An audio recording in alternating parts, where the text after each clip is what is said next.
This is verse 39 of chapter 29. Viksh Yalaka Vritamukam Tavakundala Shri Ganda Staladara Sudham Hasitavalokam Tat Avayam Chabujadanda Yugam Vilokya Laksha Shriyekaramanam Chabhavamadasya. Gopis continue in their Pranaya Gita. Now they're explaining more about the beauty of Krishna. They started in the last verse about Krishna's beauty. Now they're being very specific and describing all about Krishna's beautiful form. They're saying, seeing, again they're repeating this idea, seeing your face. Before it was your face and smile and your smiling glances. Seeing your face encircled by, your face is framed or encircled by your curling locks of hair. Your cheeks beautified by your makara kundala earrings. Your lips are full of nectar and your smiling glance, again the smiling glance, hasita avalokam. Here it's hasita avalokam, and here it's smita nirikshana. Smita nirikshana, and I'm sure, although the acharyas haven't explained, each one of these words has so many nuances of meaning. Smita nirikshana, because the translation in English, no matter what you say, it ends up smiling glances. But there's totally different words. Smita nirikshana. So what's the difference between smita and hasita? Because what is the difference? And Bhakti-rasamrita Sindhu, in the chapter about Gonarati, Rupa Goswami Pada is talking about Hasyarati, one of the 7 secondary moods of love that rise in the course of the main loving mood towards the beloved. One of them is called Hasya, which means laughter. And then he defines different degrees and different intensities of smiling and laughing. So he says, smita, hasita, atihasita, prasita. There's different degrees and levels. So the very beginning one is smita.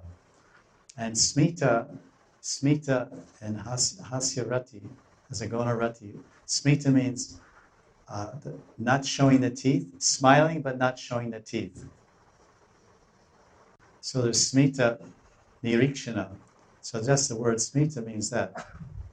So they're saying, oh, your eyes are smiling, your lips are closed. Here they're saying, in this verse, they're saying, hasita avalokam. So obviously from verse 38 to verse 39, Krishna's making some change in his facial expressions. The ice is starting to melt.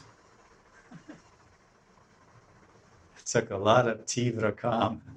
It took a lot of the fire of the gopis' exasperations and utter desperate statements of begging Krishna for his mercy and acceptance. So Krishna is now he's hasita alokam. His eye, before it was smita nirikshana. So his eyes were looking at them with some acceptance and a slight smile, not showing the teeth. Now Krishna's eyes have expanded and included some laughter.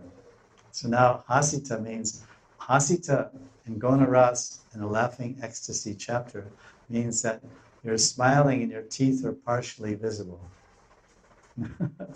So the gopis, no one can read the face of a lover better than a beloved. So the gopis are seeing a change in Krishna's face.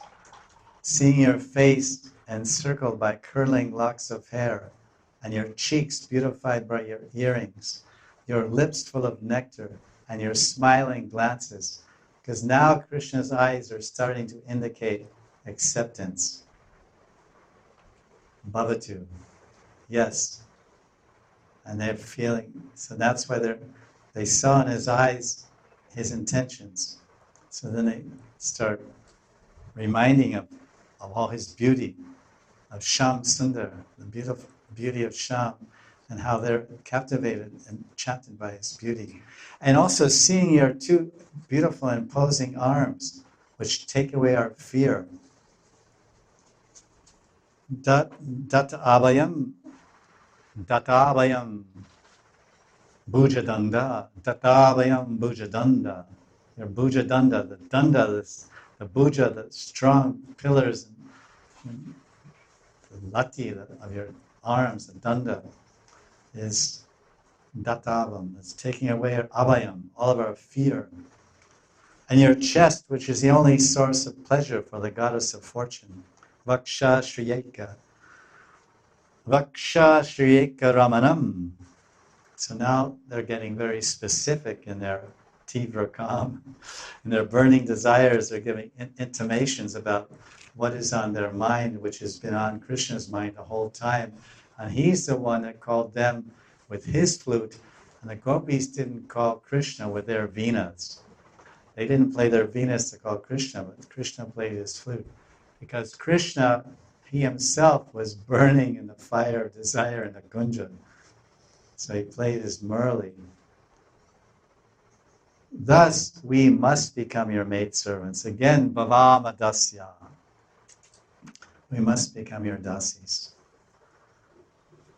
So you're so beautiful in all your different limbs and all your different parts. Your face and hair and cheeks and lips and glances and arms and chest, which is everything.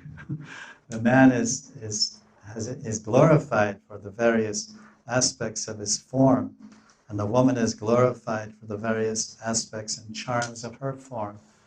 So the gopis are rightly pointing out the salient features of Krishna's beautiful form. Bhujadanda, your powerful arms,